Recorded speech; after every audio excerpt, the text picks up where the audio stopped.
What is going on, everyone? Welcome back to my channel. In today's video, we're gonna be going over the 3 top mistakes or 3 things that you need to know before buying a condo down here in South Florida.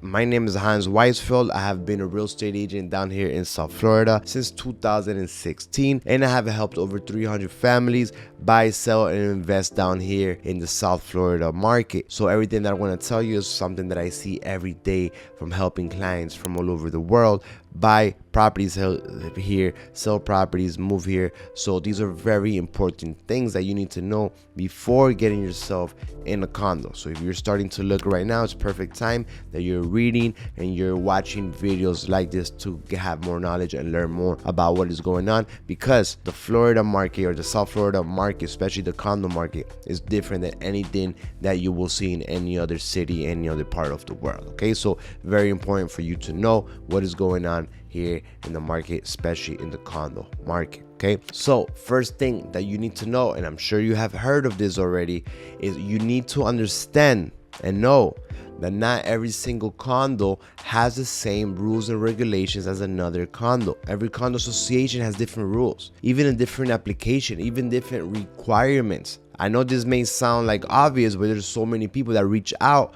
and don't know this, because they say, hey Hans, so what's the application process on this condo? Well, we have to see every single condo has different requirements. But for you as a buyer, as an investor, you need to understand and know that some condos allow short-term rentals, some allow long-term rentals, some allow 12 times per year, 30 days minimum. Some you need to be on a list. Some need to have 25% of, no more than 25% of the people renting. There's so much restrictions and so much different rules and regulations when it comes to condos. Some you can only rent one time a year.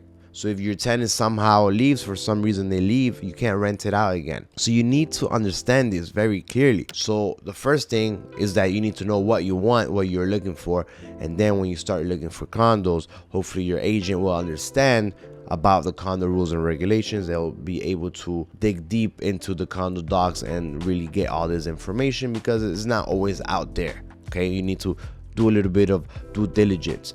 So again, very important, know what you want, know what you're looking for, so therefore you know what you're getting yourself into, or you know what you're researching for once you're seeing all these condos and start applying to a condo association and start seeing the rules and regulations. Very important for you to know this. This is going to be a game changer. Number 2 is knowing the price beyond the price. What do I mean? I mean that you need to understand that there's other expenses, there's other numbers when it comes to buying a condo other than the sales price. Beyond the sales price, we have monthly cost, right? That you need to know about, which of course you already know about, but you need to keep in mind.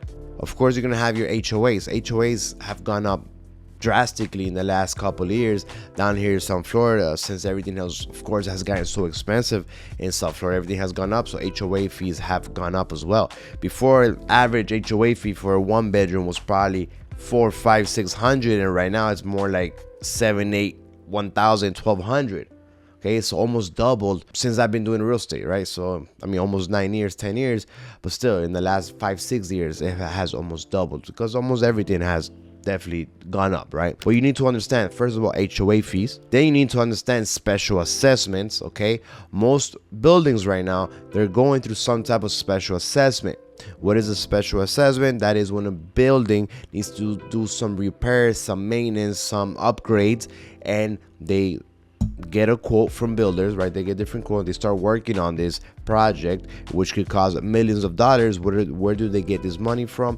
They get that from the owners. Okay, unless the building has reserves. However, over 90% of buildings down here in South Florida don't have reserves. So most likely the condo doesn't have reserves. So most likely they're gonna come knocking on your door asking you for $3,000, $5,000, $10,000, up to $50,000, even more in some condos. So you need to understand about these special assessments. That's why it's very important for you. Again, point number 1, know what you're looking for, why you want this type of property. Make sure the person that's helping you understands condos, and then you need to figure out if this association has already gone through the assessments, have they already done, you know, upgrades, repairs, the 40-year certification, 50-year certification.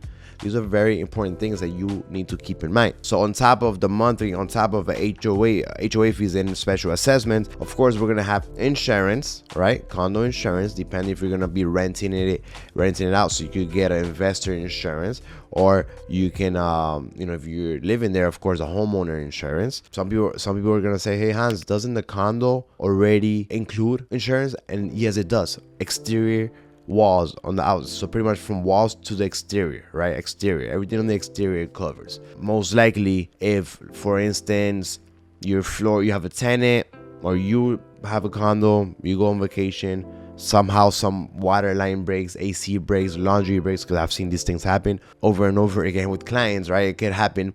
It's not common, but it could happen. Something breaks, you're in the 3rd floor, you're in the 25th floor, on the 50th floor, and that drops down. That starts leaking down into the neighbors downstairs and so forth.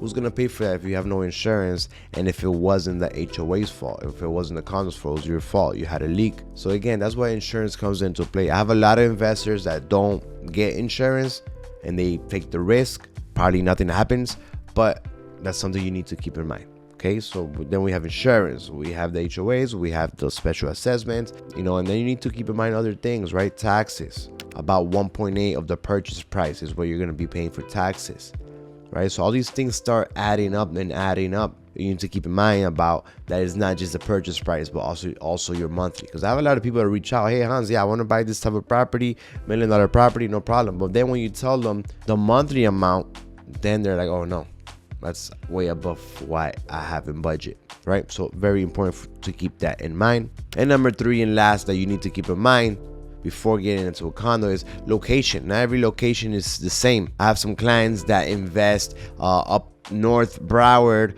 and they have more cash flow, but maybe those properties don't appreciate as much. And I have clients that invest in downtown or Brickell or other areas in Miami. They're a little bit more upscale, and maybe they don't have as much cash flow, but they have much more appreciation. So when you look at it in the long run, in 5 years, 10 years, who made more return on their money? So again, doesn't matter who made more return, because maybe the person, I have a lot of clients that buy these cash flow properties and they're retired, or they live from, you know, from these rents. So maybe the other one doesn't work. So it really depends. Going back to the first point, why are you buying? What exactly are you looking for? And then you need to keep all these things in mind.